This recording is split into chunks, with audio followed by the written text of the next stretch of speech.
tem como título a pregação de hoje: Basta o tempo do pecado. Bem que eu poderia botar um já aí antes para ficar até mais forte. Já basta o tempo do pecado. Primeiro, Pedro 4, 1 a 6. Primeira carta de Pedro, capítulo 4, versículos de 1 a 6.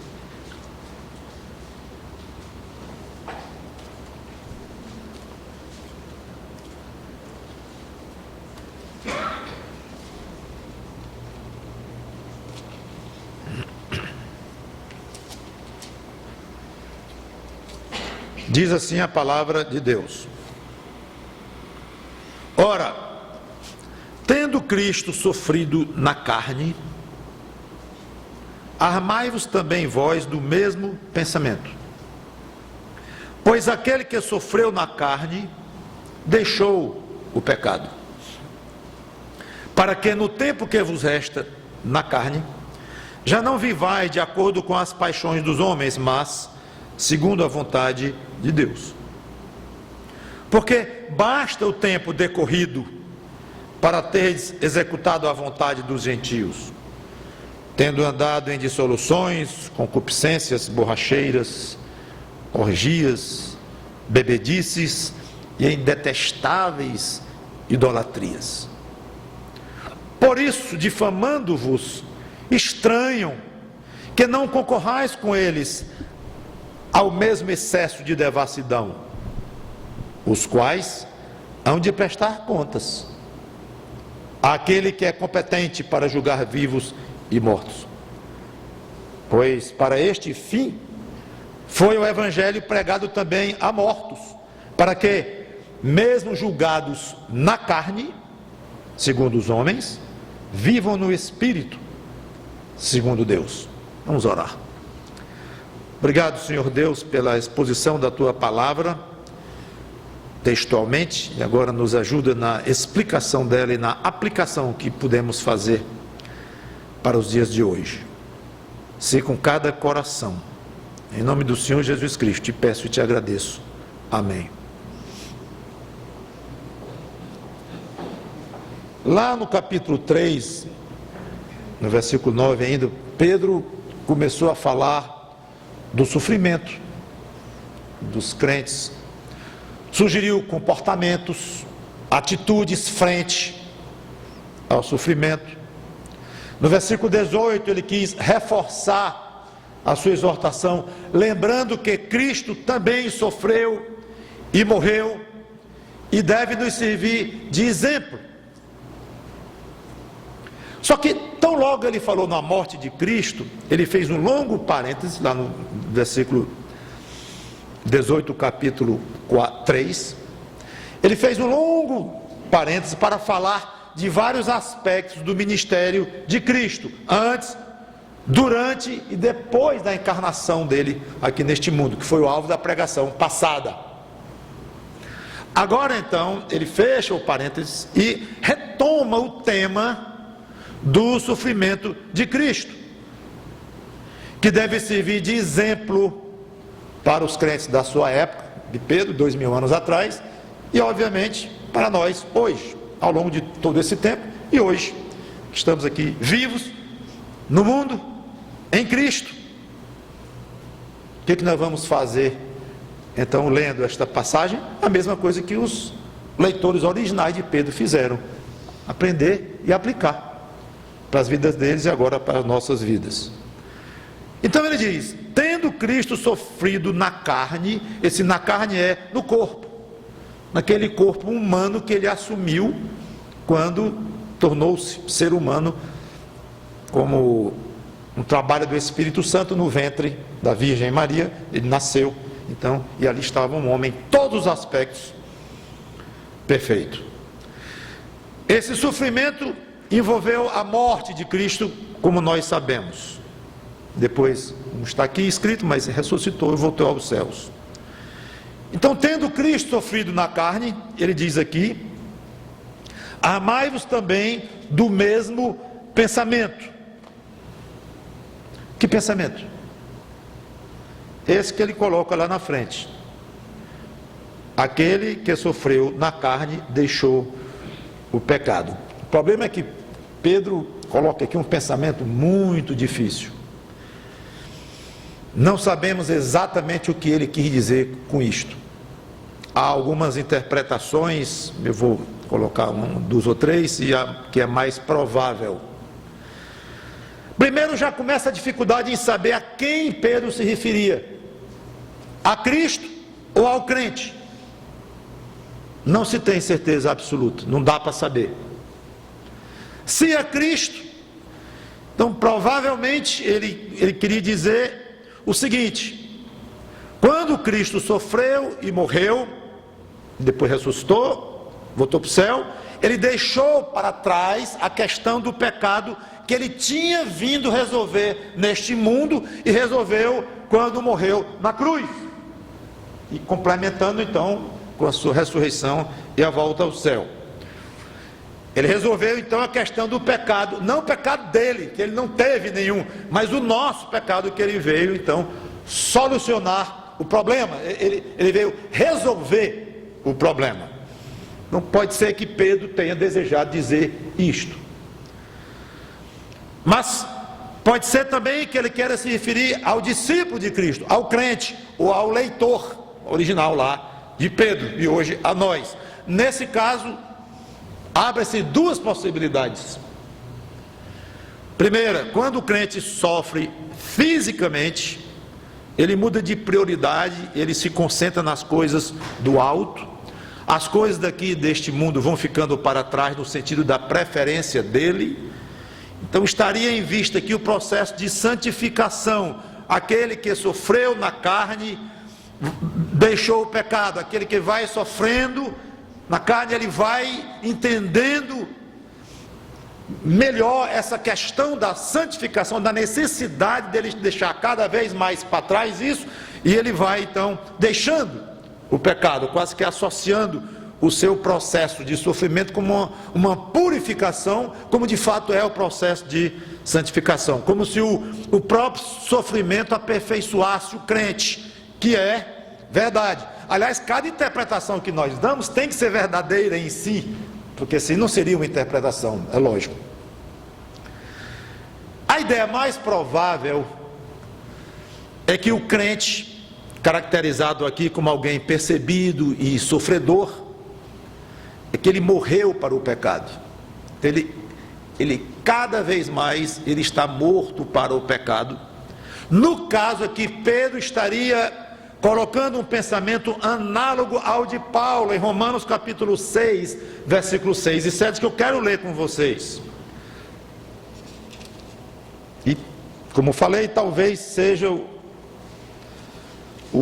a maneira mais provável de nós entendermos que isso estava na mente de Pedro quando ele escreveu. Romanos capítulo 6, versículos 6 e 7, diz assim: sabendo isto, que foi crucificado com ele o nosso velho homem, com Cristo, né? Para que o corpo do pecado seja destruído e não sirvamos o pecado como escravos, porque quem morreu está justificado do pecado. Nesse caso aqui, provavelmente o que Pedro quer dizer é que cada vez mais nós vamos entendendo que não temos mais satisfação a dar ao pecado, já pagamos os nossos pecados através de Cristo, ou melhor dizendo, Ele pagou pelos nossos pecados, não temos mais satisfação nenhuma a dar, e agora devemos estar completamente livres dele. E à medida que vamos nos libertando dos pecados, como vamos ver na frente, chamamos mais a atenção do mundo, irritamos o mundo e sofremos, quase que como Pedro estivesse fazendo uma associação da nossa vida cada vez mais santificada, que vai custar uma vida cada vez mais perseguida, ou uma vida cada vez mais fonte de estranheza por parte do mundo. E de fato uma coisa está associada com a outra. Um crente que não entendeu que morreu para o pecado e que não faz questão de se afastar do pecado e ainda anda muito à vontade com o pecado e com o mundo aqui, ele vai ter pouco problema no mundo, muito pouco. Aliás, ele vai ser constantemente confundido ainda como alguém do mundo. Então, a associação, perseguição e afastamento de pecado, ou pureza, ou mais santificação, ela existe de fato, claramente, no Novo Testamento. E aí pode ser que Pedro então tenha desejado fazer essa associação. Seja como for, qualquer que tenha sido o pensamento de Paulo, o fato é que, para o crente, o esperado é deixar para trás o pecado. Aí não tem dúvida. Altamente amparada pelas Escrituras essa verdade. Então, deixa para trás cada vez mais o pecado, é o que se espera de um discípulo de Cristo. Ou seja, no tempo que nos resta na carne, no tempo da nossa vida. Então, voltando lá a 1 Pedro, quero ler esta frase. Para que, versículo 2, no tempo que vos resta na carne, o tempo de vida aqui, neste mundo, já não vivais de acordo com as paixões dos homens, mas segundo a vontade de Deus. 3 observações. Primeira, veja o contraste. Aqui fala em 2 vontades, não sei se vocês notaram. Não vivais de acordo com as paixões do homem. É no versículo 3, que a palavra vontade de novo, que eu não li, mas pois agora eu vou ler. Porque basta o tempo decorrido para ter executado a vontade dos gentios. Pronto, então aí está o que eu queria. Aqui fala no versículo 2 em vontade de Deus. No versículo 3 fala em vontade, mesma palavra, dos gentios, mostrando um contraste. Antigamente nós andávamos de acordo com a vontade dos gentios, ou seja, segundo os princípios pecaminosos dos gentios. Gentio que é quem não é crente, de uma maneira bem sucinta. Nesse contexto, tecnicamente gentio é quem não é judeu, mas metaforicamente ou espiritualmente Paulo aplica como se fosse alguém não salvo, alguém não discípulo de Cristo. Então, antigamente nós andávamos segundo a vontade do mundo, como nós éramos, dos gentios, dos não salvos. Agora devemos andar segundo a vontade de Deus, ou segundo os princípios de Deus. Eu gosto de treinar maneiras diferentes de definir um crente, alguém salvo e alguém não salvo. Existem N maneiras de você definir.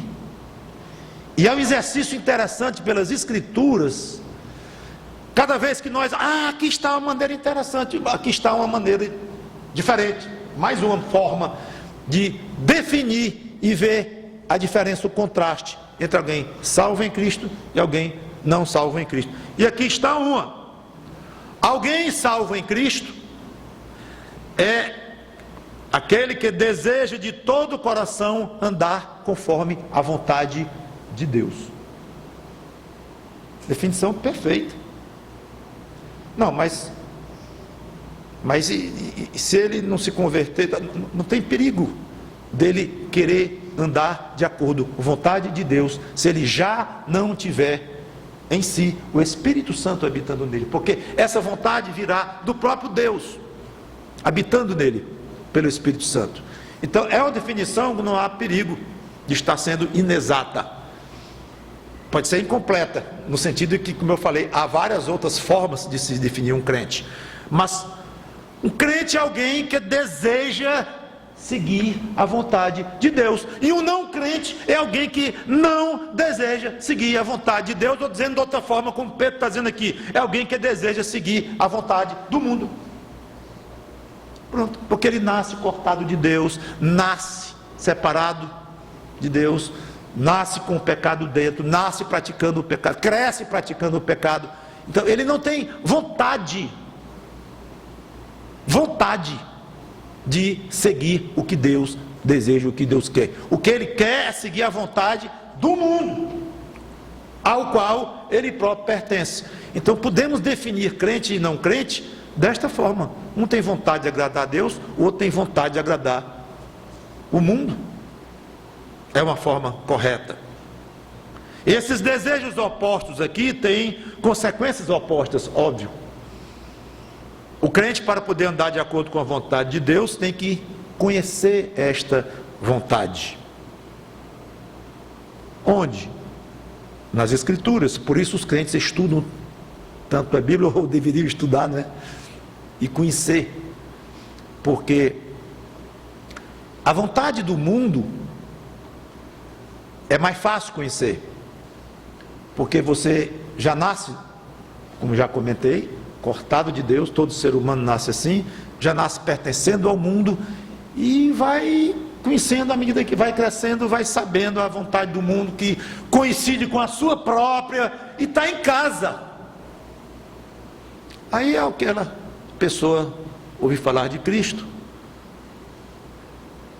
passa por um processo, se converte e desperta então no coração um desejo de seguir uma outra vontade. Aquela vontade dos gentios, do mundo aqui, que coincidia com a sua própria, começa a ficar estranha na sua mente, no seu coração, esquisito, e começa a sentir um gosto por uma outra vontade, por um outro,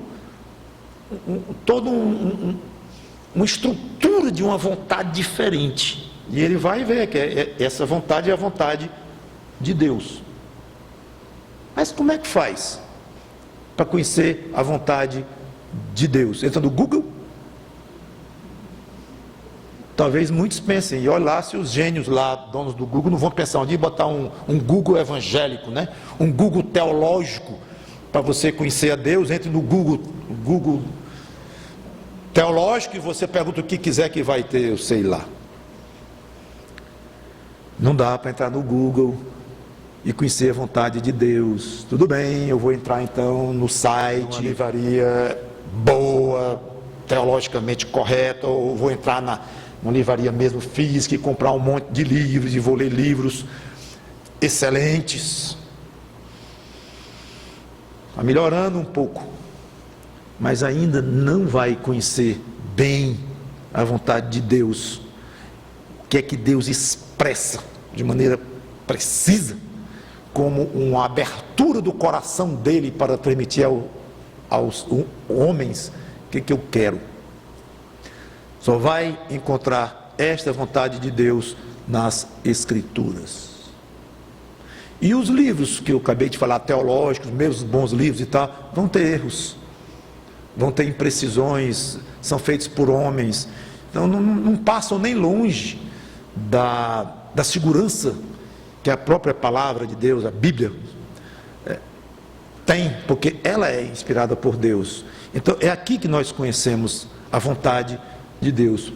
Mas há um fator muito importante, é que esse conhecimento que nós vamos tendo com os olhos e com a mente e com o espírito, ele só vai entrar realmente para o nosso ser, ele só vai ser alcançado, compreendido de fato por um trabalho do Espírito Santo que habita em nós.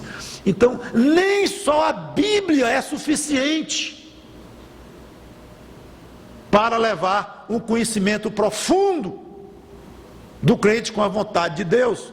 Sim, a Bíblia, ela própria diz que ela é viva e ela é eficaz, mas isso é uma forma de dizer que o Espírito Santo trabalha de uma maneira tão íntima com a Bíblia, tão perto, que é como se a própria palavra tivesse vida. Mas na realidade o que quer dizer é que o efeito do estudo da Bíblia, feito pelo Espírito Santo em nós, é vivo. Mas não esqueça isto. Por que eu estou lembrando? Para que você não ache suficiente apenas ter a Bíblia na mão e lendo, esquecendo o seu coração diante de Deus, dizendo: Senhor, afina, ajeita o meu coração para que esteja bem afinado contigo, e me dá sabedoria, me dá uma vida santa, para que eu possa aprender desta tua palavra. Então, é uma combinação das duas coisas. Nas Escrituras é que você vai conhecer a vontade de Deus. Claro, nas pregações, que são imperfeitas, nos livros, que são imperfeitos, a parte da Bíblia, tudo isso Deus se utiliza. Ótimo, tudo bem. Com as pregações, com as aulas, com os livros, mas sempre checando com a palavra de Deus. Já o que não é salvo em Cristo, ele precisa conhecer a vontade do mundo. Aonde? No mundo, que ele inclusive já conhece e vai ficando cada vez mais conhecido à medida que ele vai crescendo, se desenvolvendo, e fica ali arraigado, totalmente submergido na vontade do mundo, nos padrões do mundo, padrões esses dos quais nós devemos, quando nos convertemos, nos afastar. E aí está a grande luta, porque é muito difícil, porque nós continuamos vivendo no mundo ao nosso redor, continuamos tendo uma mente que ainda peca, um corpo que ainda peca, que ainda nos atrapalha bastante, e esta parte em nós nos puxa para o mundo. Nós conhecemos os prazeres do mundo, infelizmente, mas conhecemos, e a nossa carne gosta. É uma luta grande. Por isso é que, infelizmente, nós crentes ainda somos tão ligados, pateticamente ligados, na última moda, no artista da vez, na música do momento, na gíria da onda, nos valores do mundo, tão ligados. É uma luta. Cada crente precisa se autoavaliar constantemente. Fica a sugestão para nós continuarmos no texto. Avaliar para ver se a sua vida, seus costumes estão coerentes com o desejo de andar segundo a vontade de Deus. É uma definição de crente. É alguém que quer andar de acordo com a vontade de Deus. Agora, cá entre nós, você deseja isso mesmo? Mesmo? Que a primeira pergunta que você vai fazer nesta análise é esta. Não é? A minha vida, os meus costumes estão coerentes com o meu desejo de andar com a vontade, de acordo com a vontade de Deus, mas para um pouco. E eu tenho esse desejo mesmo. Eu estava contando para alguém hoje a historinha de alguém que acordou triste. O que foi que você tem? É porque eu sonhei, contou para o coleguinha dele lá, um rapazinho, sonhei que roubaram a minha bicicleta. Oh, rapaz. E tu tem bicicleta? Disse, não. Então, eu tenho que ver se de fato a minha vida, os meus costumes, mostram coerência com a minha vontade de andar de acordo com as verdades de Deus. Mas espera aí, e você tem vontade de andar de acordo com a vontade de Deus? Ah, interessante. Minha vontade anda pouca. Então a sua análise, ela nem desenvolve. Você não tem nem como avaliar se a sua vontade de andar, se a sua vida está coerente com a vontade que você mal tem.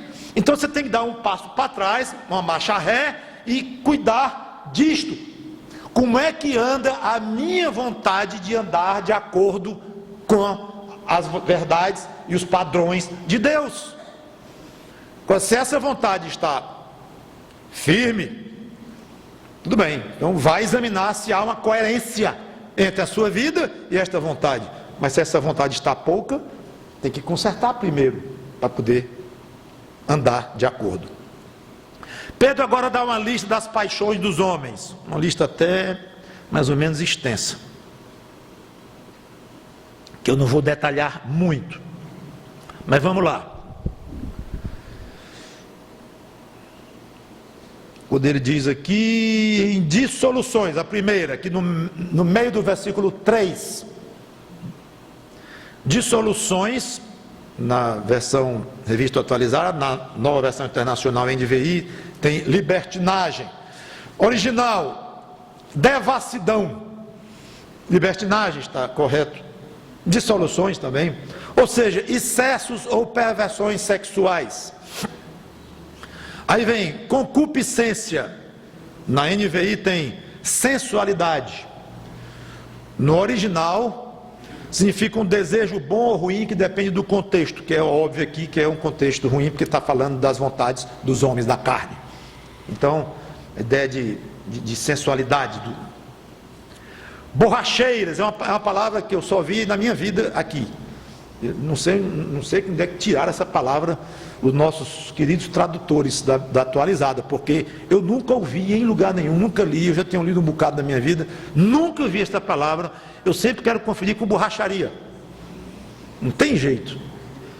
Aí durante, assim, eu tenho 30 e tantos anos de crente, acho que durante uns 20 anos eu corri para o dicionário, que eu não conseguia decorar o que era borracheira.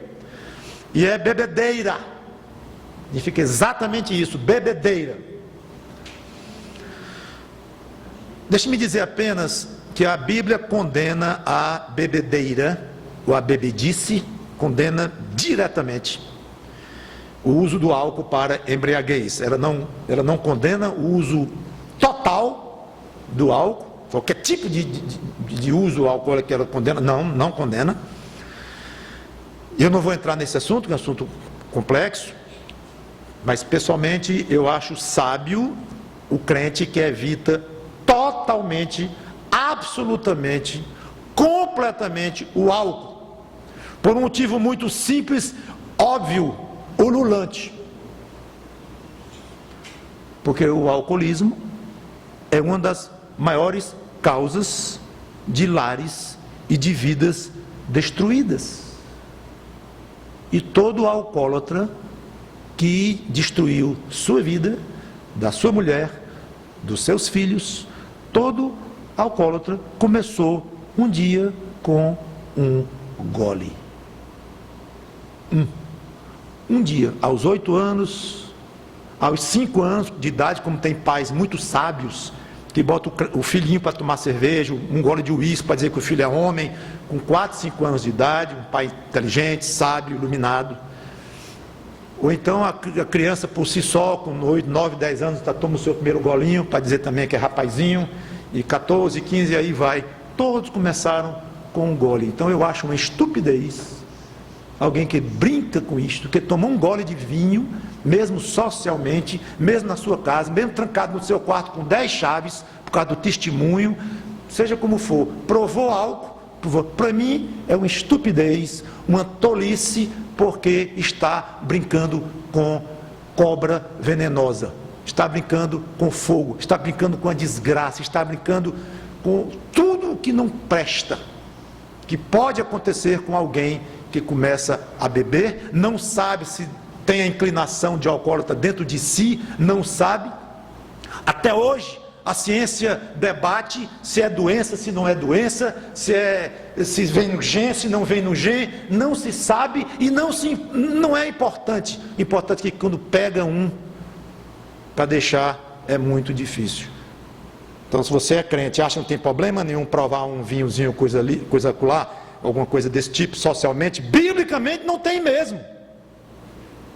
Mas converse com, eu dizer converse com a alcoólatra, converse não, converse com a esposa de um alcoólatra, converse com o filho de um alcoólatra, porque o alcoólatra não vai dizer que é alcoólatra, que é um dos principais problemas exatamente para se cuidar do alcoolismo, é que ele não reconhece, morre internado, mas não reconhece. Agora converse com a esposa, ou com a viúva, ou a ex-esposa de um alcoólatra.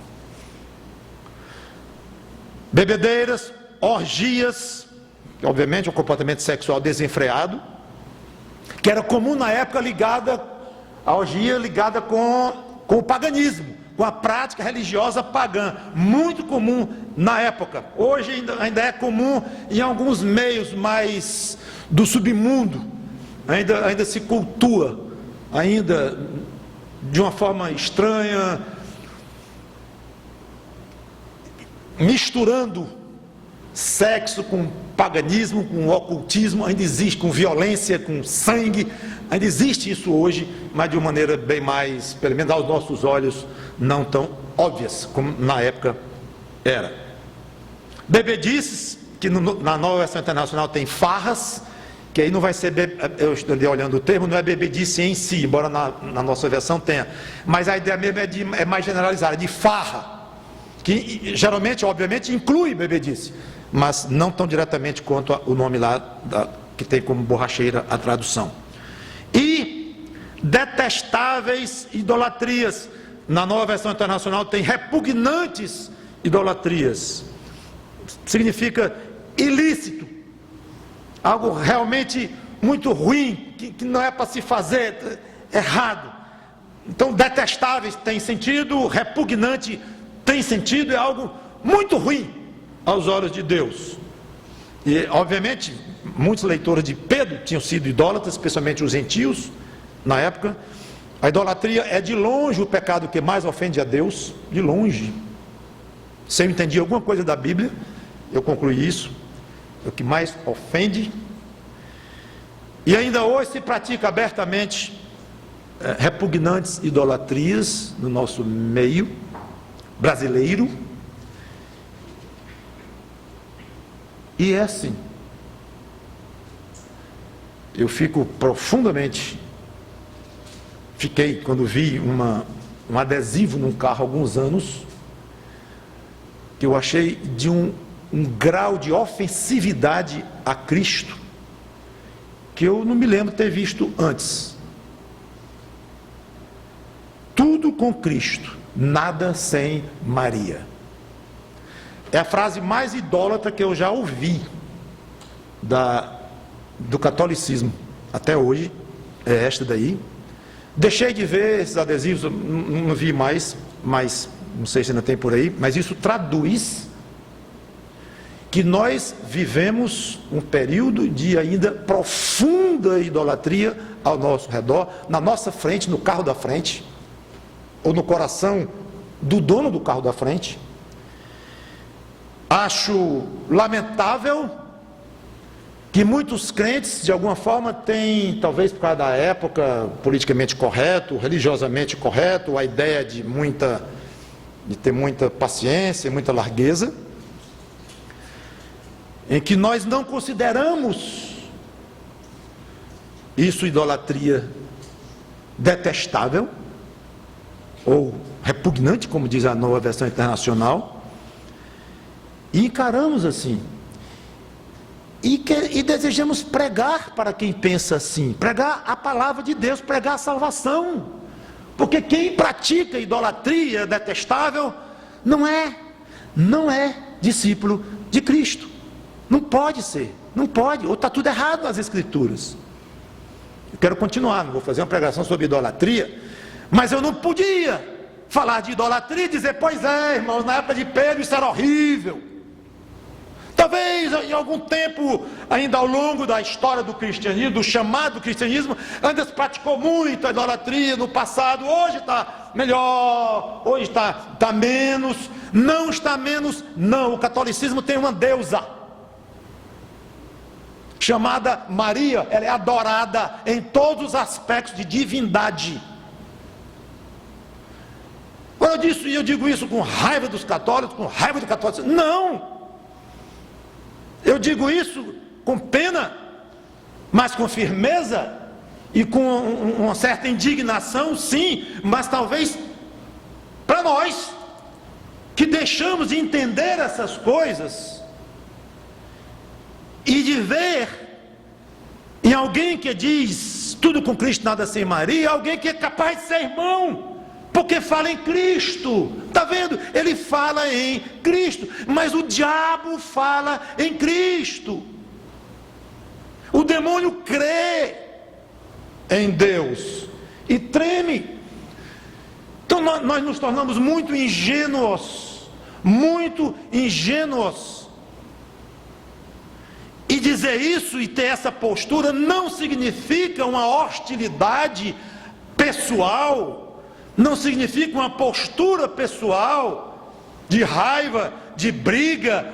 Não, absolutamente, mas de misericórdia, de dizer, você não pode ter a salvação de Cristo se você acha que nada existe sem Maria. É impossível, impossível. A não ser que você esteja dizendo uma coisa que você não pensa. Aí, paciência. Seu coração, quem conhece é Deus. Mas você está dizendo. Então não é uma questão, repito, de uma postura hostil, belicosa, não, mas é uma postura bíblica, de sabermos onde é que nós estamos pisando, e as consequências disso que venham, se meu cunhado ouvir isso, se meu parente ouvir aquilo, se minha irmã ouvir aquilo, lamento muito, mas crentes iam para a fogueira, gente, iam para a serra, e nós não temos coragem de dizer, lamento muito, mas isso é idolatria pura.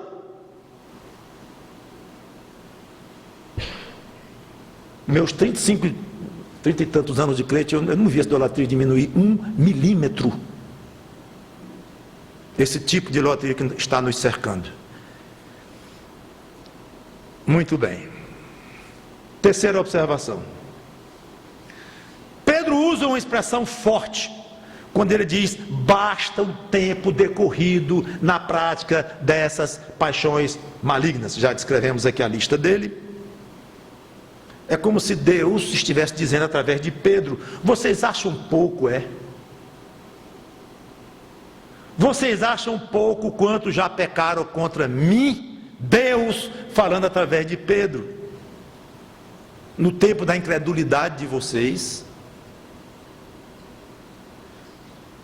Deus pergunta para um jovenzinho, você tem quantos anos, meu filho? 15. Você achou pouco pecar 15 anos contra mim? Antes de você se converter ao meu filho Jesus Cristo? Você tem quanto? Eu tenho 28. Quer dizer, eu me converti com 28. Você achou pouco? Você passar 28 anos fazendo a vontade da carne, do mundo, e pouco ligando para a minha vontade, do Deus Criador, Pai de Jesus Cristo? E você, não, eu me converti com 60 anos. Você achou pouco? 60 anos pecando contra mim, vivendo nas trevas e me hostilizando dia após dia. É isso que Pedro está dizendo aqui. O Deus, através do Espírito Santo, através de Pedro, achou pouco. O pior, irmão, sabe o que é? É que muitas vezes nós achamos pouco mesmo. Muitas vezes nós já achamos pouco mesmo. Valorizamos as coisas do alto muito menos do que nós deveríamos. E as do mundo muito mais do que nós deveríamos. Cada vez que você peca, cada vez que eu peco, nós estamos declarando, Senhor, eu achei pouco. Não tem jeito. Porque você peca porque quer. Eu peco porque eu quero. O pecado não é para ter mais força sobre mim, sobre você. O pecado é consciente. Você vai dar conta dele diante de Deus, não mais para efeito de salvação. Cristo já deu e sofreu e morreu por causa desse pecado. Mas você não vai ser prejudicado por ele, você não vai ser provavelmente disciplinado por ele, você ainda vai se atrasar muito na sua vida cristã por causa dele, você está ofendendo o seu Salvador por causa dele, é uma desgraça, e nós sabemos disso, e queremos pecar. Então fica o desafio de jogar na sua mente, a pergunta não minha, mas de Pedro, ao longo dessa semana, pense nisso, eu estou achando pouco, o que eu já pequei na minha incredulidade, pequei de novo agora, fica aí a pergunta.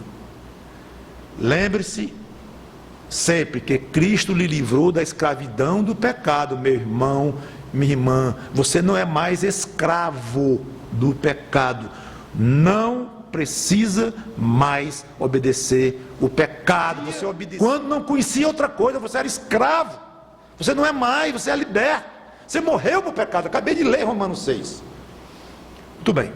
Versículo 4, Pedro agora vai tratar dos que maltratavam os pobres dos crentes. Versículo 4. Por isso, difamando-vos, estranho que não concorrais com eles ao mesmo excesso de devassidão. O crente que não foi acusado, ou ridicularizado, criticado por ter resistido a fazer uma coisa errada. Muito comum nós passarmos por isto. Aí vem os apelidos, né, no trabalho. O santinho. Alguns são chamados de pastores, né? É o pastor fulano. Coitado, o crente. Um dia ele disse alguma coisa para combater ou contrabalançar algum comportamento, alguma coisa que falaram ao redor dele, ou os outros querem embarcar num certo rumo errado, e ele diz: eu não vou, gente, eu não posso fazer isso. Os colegas, trabalham de estudo, eu não posso fazer isso. Pastor santinho, quer ser o bom da turma. Isso é irmão, chamo muito de irmão, só de gozação. É esse tipo de irritação que Pedro trata aqui, porque a recusa em fazer o mal irrita os que querem praticar o mal. E mais, não só recusa em fazer o mal, mas a insistência em fazer o bem, que são coisas diferentes. Uma coisa é eu não faço mal, outra é dizer eu não faço mal e, além disso, ele ainda vai fazer o bem. Aí que irrita mesmo, fazer o que Deus deseja. Então, colocam lentes sobre nós, sempre prontos a uma crítica, não perdem uma chance de nos chamarem de hipócritas, estão de olho. Você não é o crente? Como é que você está dizendo um negócio? Lhe peguei numa mentira. Às vezes nem é. O pior é que às vezes é. Mas não importa. Estão de olho. Está gritando? Não estou gritando, eu só falei um pouco mais alto. Não, você está aos berros aqui nossa salinha de trabalho aqui. Que é isso, irmão? O irmão vem cheio de ironia. Perdeu a paciência? Eu pensei que fosse uma virtude bíblica. Todos conhecem o que eu estou dizendo. Hipócritas, incoerentes e coisas assim. É como Pedro diz, nos difamam. Então, algum leitor poderia perguntar: mas então eles fazem o que querem, perseguem, difamam, dizem o que desejam dizer, porque nós não queremos fazer como eles, e fica assim mesmo? É isso aí? Aí Pedro responde no versículo 5, não vai ficar assim não. Aí ele diz: os quais, esses difamadores, hão de prestar contas àquele que é competente para julgar vivos e mortos. Alguém vai pedir contas para eles um dia. Quem? Aquele que é competente para julgar vivos e mortos, provavelmente se referindo à pessoa de Cristo, a segunda pessoa da Trindade. Pode ser a primeira também, mas provavelmente a Cristo, que recebeu de Deus o julgamento. Vivos e mortos. Na época de Pedro, hoje aplicado a nós, as pessoas vivas e pessoas mortas. 3 observações aqui. Primeira, a ideia de que após a morte tudo se acaba é totalmente estranha às Escrituras. É muito comum, muita gente tem esta ideia de que depois de morrer, acabou, não tem mais nada, voltou ao pó e fim da existência daquela pessoa. Não tem nenhuma base na Bíblia. A existência humana continua depois da morte, sim. Assim não teria nem sentido se falar em julgamento de mortos. Segunda observação: para Deus tanto faz julgar vivos como mortos. Para Ele é a mesma coisa. Para nós a morte é muito chocante. Claro, ela vem na contramão do que Deus tinha estabelecido para Adão e Eva no jardim do Éden e tudo. Mas eles pecaram, então Deus amaldiçoou e veio. Já tinha dito que haveria morte. Mas Deus vê a morte de uma maneira, já notaram isto, completamente diferente de nós. Às vezes Deus fala da morte de alguém na Bíblia de uma maneira tão fria que quase choca. Ezequiel, eu vou levar a tua mulher, a menina dos teus olhos. Detalhe, eu não quero nem choro. Senhor, não vá rasgar a roupa, porque era comum na época o judeu, debaixo de muita tristeza, rasgar a roupa, colocar cinza na cabeça, mostrando uma tristeza tremenda. Não faça isso. Não quero que ninguém veja tristeza em você. Eu vou levar só a tua esposa. Ah, pastor, mas hoje em dia a pessoa nem gosta da esposa. Não, ele gostava, porque Deus disse, a menina dos teus olhos. Mas Senhor, então choca um pouco. Senhor, tu não sabe a tristeza que vem num ser humano quando perde um ente querido. Não! Porque para nós, Senhor Deus, a morte é ruim. E tu fala às vezes da morte com uma naturalidade. Cuidado, não é bem assim, claro. Primeiro porque ele tanto conhece a morte que enviou o filho dele para morrer numa cruz, e Jesus Cristo conhece a morte pessoalmente e o pavor da morte. Mas não podemos esquecer que ele é Deus. Então ele cria vida, ele tira a vida.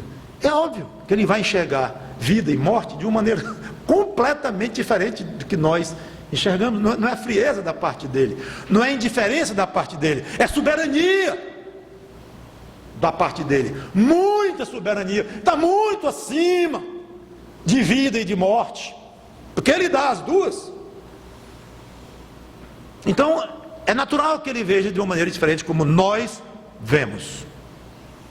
E o fato é que a morte não faz cessar a existência, de hipótese alguma, e nem a atuação de Deus naquela existência, que é o mais importante de tudo. Deus vai atuar na vida dos mortos, mesmo os que se destinaram ao céu, os que destinaram ao inferno. Deus atua, porque ele continua sendo Deus. Se a pessoa morta for salva em Cristo, vai ser glorificada e vai para o céu com Cristo e Deus. Se não, processo de julgamento e de condenação. Mas então, quem anda gozando os crentes, ridicularizando, difamando os filhos de Deus, vai prestar contas. Vai prestar contas. Ah, eu não aguento a ameaça. Isto é uma ameaça. Ninguém olha para mim, aponta o dedo e me ameaça. Fique à vontade.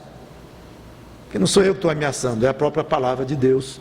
Você não aguenta ameaça, eu não sei o que você vai fazer da sua vida. Porque muitas vezes pessoas foram ameaçadas por Deus, levaram a sério, tremeram na base e terminaram baixando o pescoço e correram para Cristo e disseram: Senhor, me ajuda. Porque essa é a atitude correta diante de um Deus santo e poderoso.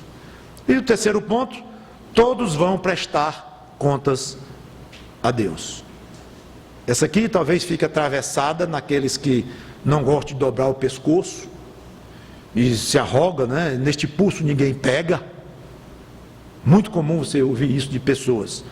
Pois Deus vai pegar no pulso, vai dobrar o pescoço, vai quebrar o pescoço, o que for preciso. Ele vai deitar no pó os arrogantes, os orgulhosos que não se renderam a Cristo. Ele vai cobrar.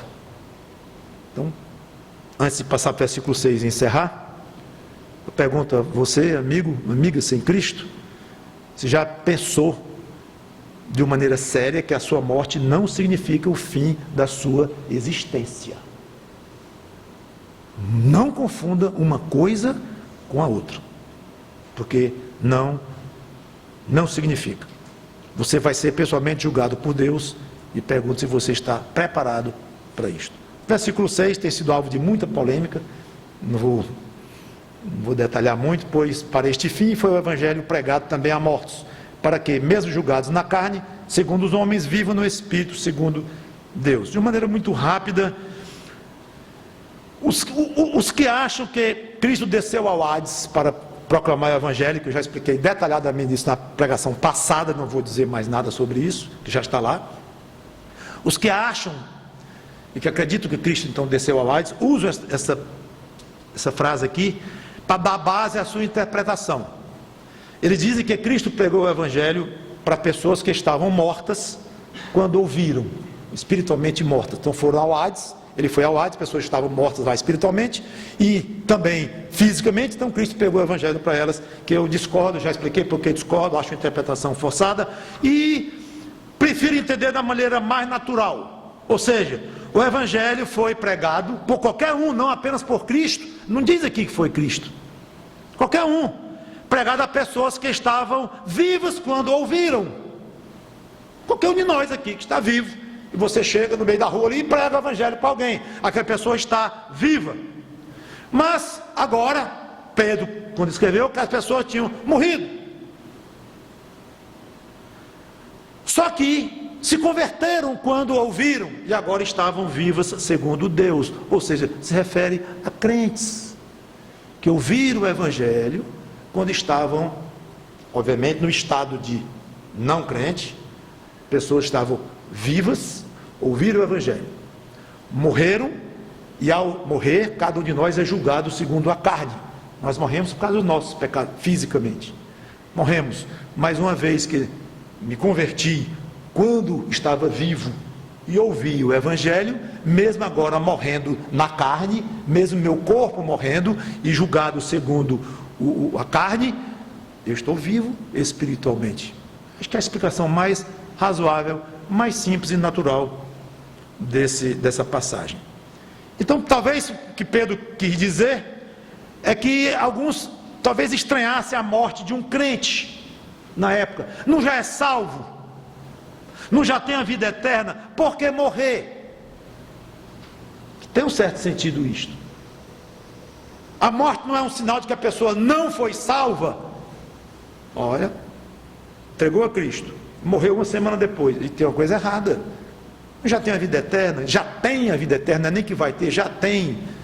E não já está julgada segundo, não está morta por seus pecados? Romanos 6 não diz isso aí. E poderia citar várias passagens estranhando. Cristo não já morreu no lugar dele? Para que morrer? Olha, tem uma coisa errada. Então pode ser que Pedro quis, ele não está escrito aqui, mas a conexão lógica entre o versículo 5 e o 6 talvez seja essa, a maneira de Pedro dizer que quando o crente morre, ele foi julgado segundo os homens, ou seja, ele recebeu sobre o seu corpo a condenação pelos pecados. Condenação essa que é comum a todos os homens, todos vão morrer, a não ser as exceções que nós conhecemos, Elias, Enoque e tal, e os que estiverem vivos quando Cristo voltar para receber sua igreja nos ares. Então, embora morto segundo o homem, os homens, ele está vivo no Espírito segundo Deus, em comunhão com Deus. Pronto. Então quer dizer que o crente escapou, ele não escapa do julgamento segundo os homens, do seu corpo, e escapou do julgamento eterno, é isso? Porque ele vai para o céu, então ele escapou do julgamento eterno. Não, ele não escapou de nenhum dos dois. Ele não escapou do julgamento segundo os homens, porque ele morre, vai para o caixão e vai para o cemitério, ou vai então ser, não é nem caixão os que vão ser cremados hoje em dia. Não escapa do julgamento segundo os homens. E ele não escapou do julgamento segundo Deus. O julgamento para efeito de eternidade, ele não escapou. Ele foi julgado em Cristo. Cristo foi considerado culpado. Assim ele não teria morrido. E não teria dito: meu Pai, Deus meu, por que me desamparaste? Ele foi julgado e condenado, sem ter um pecado nenhum, por causa do meu, do seu. Então, na realidade, nós fomos julgados, sim, em Cristo. Uma vez julgados, estamos livres, não temos mais nenhum julgamento a enfrentar. Aí está certo. Não temos mais nenhum julgamento. Já enfrentamos um e fomos condenados juntamente com o Senhor Jesus Cristo. Eu quero encerrar lembrando o seguinte: você, amigo, escape desta condenação que vem sobre você. Escape, corra, fuja o mais rápido possível. Como? aceitando Cristo como seu Salvador e pedindo a Deus entendimento para crer que Ele foi julgado por você, condenado por você, pagou por você, obviamente Ele não poderia ficar na morte, ressuscitou, com todo, passou 40 dias aqui e voltou para o céu com todo o poder e glória, lá está, à direita de Deus. É a única maneira de você escapar. Quanto a nós, crentes, fica o desafio. Basta o tempo decorrido na carne. Basta o tempo decorrido nos pecados. Longe de você qualquer tipo de bebedice, farra, impureza, imoralidade, e a lista é muito maior do que essa. Existem outras listas no Novo Testamento também sobre obras da carne. Longe, muito longe. Eu sei que no nosso caso, nas nossas vidas de crentes que procuram ter uma vida séria como crente, esses pecados estão longe do nosso corpo físico, vamos chamar assim, porque mente também não deixa de ser corpo, mas o que eu quero dizer é isto, é que não devemos nos sentir muito desculpados ou muito luz verde para nós, porque eu não ando fazendo mais isto, mas a mente ainda faz parte de você, e ainda é corpo, e ainda é mente, ainda é imaterial, ainda é de você.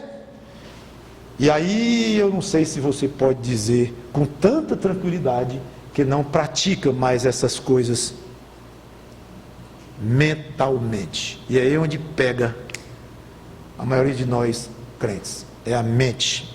E sabe qual é o problema? É que para Deus, se é a mente, se é o corpo, não tem diferença nenhuma. Está no coração, ele é o que interessa. Olhou para uma mulher com intenção impura no coração, adulterou com ela. Mas senhor, eu não fui atrás dela, não perguntei o nome dela, não peguei o telefone dela, não marquei encontro com ela. Você adulterou com ela. É muito duro isto. E é sobre esse padrão que você deve se examinar. Então é muito fácil terminar a pregação e dizer, irmão, se examine para ver se você realmente deseja fazer a vontade de Deus, está longe dessas coisas da carne, bebedice, imoralidade, isso aí está longe de você, está mesmo? Talvez a bebedice sim, mas essas coisas de pureza, não apenas sexual, mas de inveja, ódio, ambição, tudo é aqui, ou aqui, melhor dizendo, e é aí onde Deus vê, especialmente. Então, muito critério ao se examinar e ver qual é o tamanho da vontade que você tem de agradar a Deus. Você vai tirar pelo padrão da sua vida. Vamos orar. Obrigado, Senhor Deus, pela Tua palavra, que o Teu Espírito Santo trabalhe em cada coração que vai ouvi-la e que já ouviu. Em nome dele, Cristo, nós te pedimos e agradecemos. Amém.